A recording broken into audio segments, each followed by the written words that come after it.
So this video is going to be about installing Drupal and getting a development environment set up.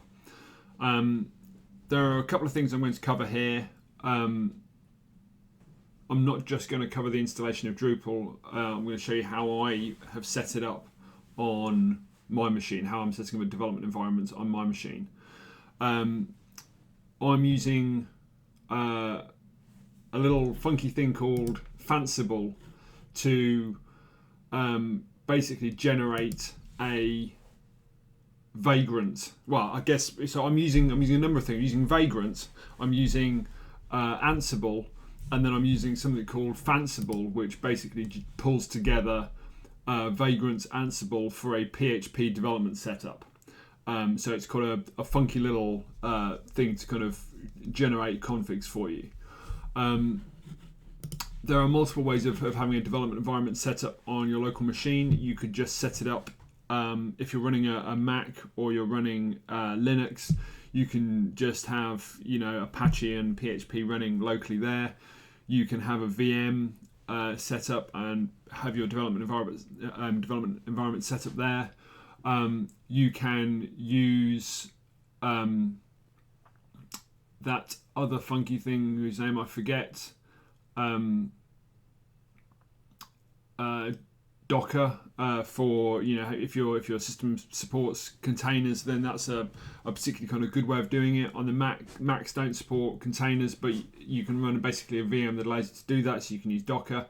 For the purpose of this, I'm using Vagrant. Vagrant is effectively a VM manager, so it's not like some people get it confused with Docker. It's not like Docker. It doesn't manage containers. So you can potentially use Vagrant and Docker together. Vagrant is basically a VM manager for specifically kind of useful for dev environment setup. So I'm going to use Vagrant with this. I'm also going to be using Drupal 7 for the time being. I'm going to show you how to do a clean setup, and then I'm also going to show you how you would set it up if you had a database script and you just wanted to basically set up an existing environment. Because you don't always, the only time you would do a clean install normally is if you're starting a project. Most times after that, you're probably going to have a database dump from somewhere. Unless you've managed to set things up in a particularly nice way that allows you to build from scripts. So we need a copy of Drupal. So we get that from Drupal.org. Basically, you got your download. Latest version of Drupal 7. You can download either the TGZ file or the zip file and unzip those. I've got an unzipped version here, which is all of the installer files. I'll go through that a bit more in a minute. And I want my development environment. Incidentally, there's a great blog around using basically setting up a Drupal environment in this way. This is how I learned about Phansible. It's I think a 3-part article, and it is fantastic. It's really, really good, and it's really kind of quick to go through. And if for someone that kind of wants to use Vagrant, it's brilliant. I'm fairly certain that Vagrant. Well, for some reason, I've got into my head that Vagrant's a Mac only thing, but I could be wrong on that. Let's have a look.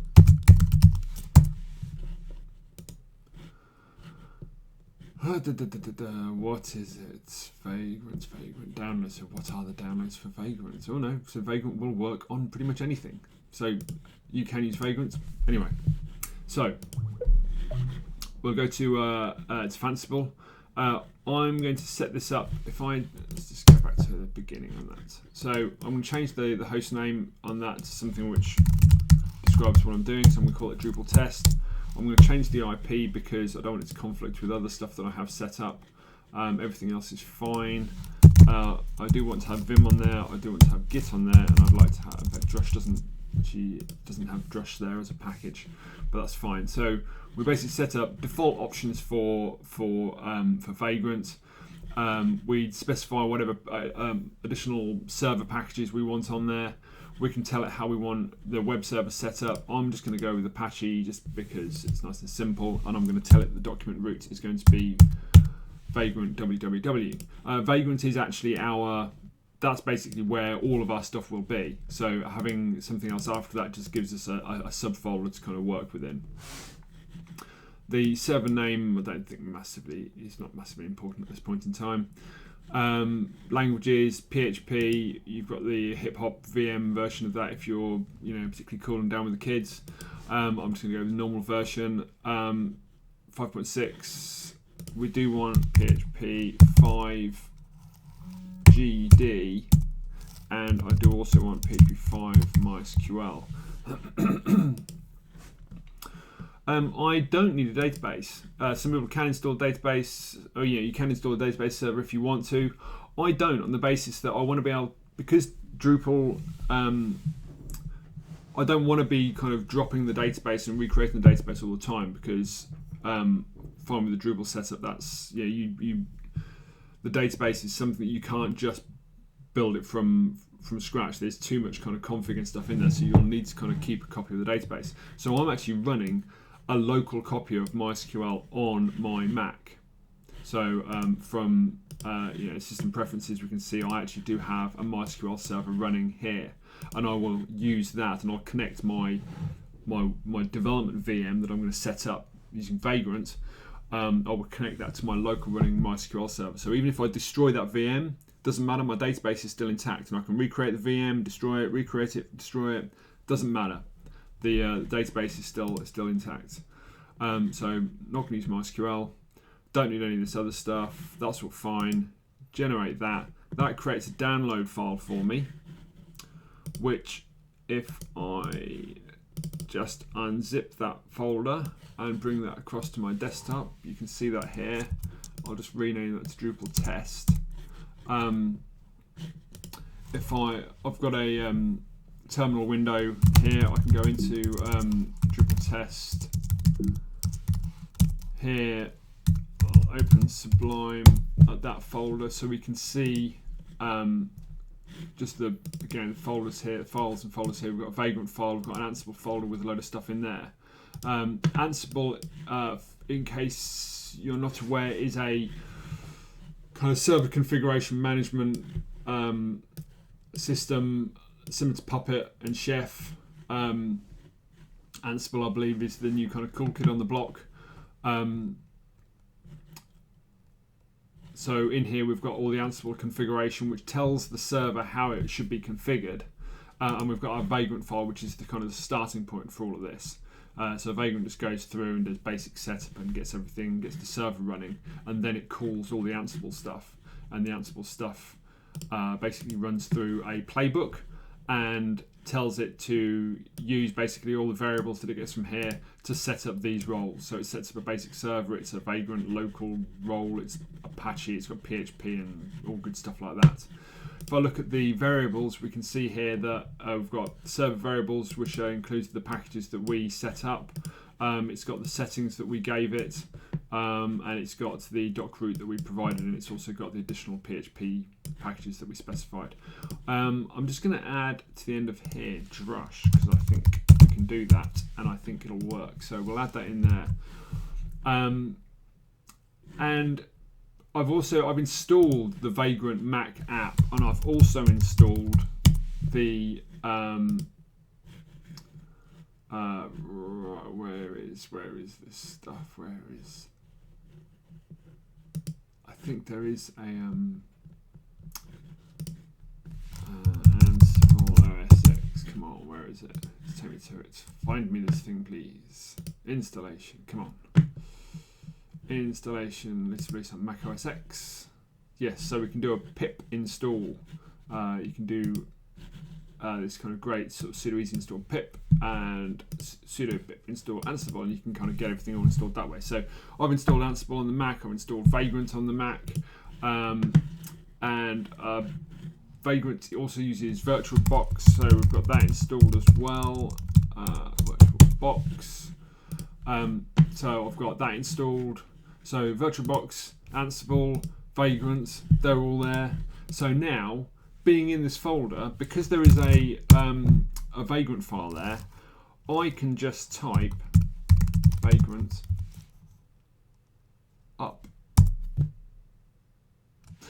that's going to set up a server. It'll set up a VM. It'll set it up in VirtualBox, and it'll do all the configuration and all that kind of stuff. Whilst that's going on, I'm just going to show you that I'm basically just going to copy that Drupal installation into the Drupal test folder, and I'm going to rename it to www, which you may remember is the subfolder there. So that's just basically saying that that will now become our doc root, which is quite handy because that's all our Drupal files and stuff. That does a load of stuff. And what's my admin password, so I can give it that. Every time I've run through the Vagrant setup for start off, it does come up with this permissions error, where it wants this folder to be executable. So all you have to do if that comes up is copy and paste that in there. That'll then sort out that issue. We basically want to rerun that last bit, but it's the provisioning we want to do, not Vagrant up. So if I try and run Vagrant up again, it'll tell me that it's already up, it's got nothing to do. But the bit that it actually was trying to do, which it failed on, was the provisioning. So we just go back to the provisioning part of it, and that will now work. This now runs through the provision and now kind of kicks in Ansible. So Ansible will now do its thing. It'll go through all of this kind of stuff of setting up all these roles, of installing various software and Apache and getting PHP set up and setting up the virtual host and all that kind of good stuff. So that will then give us our complete setup. Couple of things to note here. So we've got our www folder. Most of these folders are, in fact, if we go show you in here, this is the Drupal setup. Almost all of this stuff you can ignore. You can pretty much ignore everything apart from the sites folder. Everything else is Drupal core. And just reiterating some things that have been said previously, we don't hack Drupal core. We would probably do some kind of quite nice things to exclude access to certain files on the in this directory, but probably better to do that at Apache level rather than just deleting files from here, simply because if you update Drupal, it'll just kind of bring the files back in again. So somewhere or other you probably want to tidy this up a little bit, but essentially you don't hack core, we don't change anything in here. In our sites folder, we have an all and a default folder. Default is where if you've got a single Drupal site setup, you'll have a settings.php. It brings with it a default of settings.php. But we're not going to create that ourselves. We're going to let that create. We're going to have that kind of created for us. In the all folder, you've got basically a themes directory, a modules directory, and a libraries directory. That's where you pretty much kind of put all of your things. So if you download country modules, they go in there. If you download themes, they go in there. If you download libraries, they go in there. Simple as that. So let's go and have a look at this. So if I take that IP address from there, that's the IP address of our server. I paste that into here. Lo and behold, it brings up, because there's no Drupal installation at the moment there, it automatically kicks into the installer because it picks up that there's no, essentially it's saying there's no settings file there. So if we keep that open, we'll see that does get created. We'll open it in Sublime as well, see that. So we can do a standard install. Yes, do it in English. The first thing it's going to do is ask us about the database. So I've already set up a database called Drupal test, Drupal underscore test.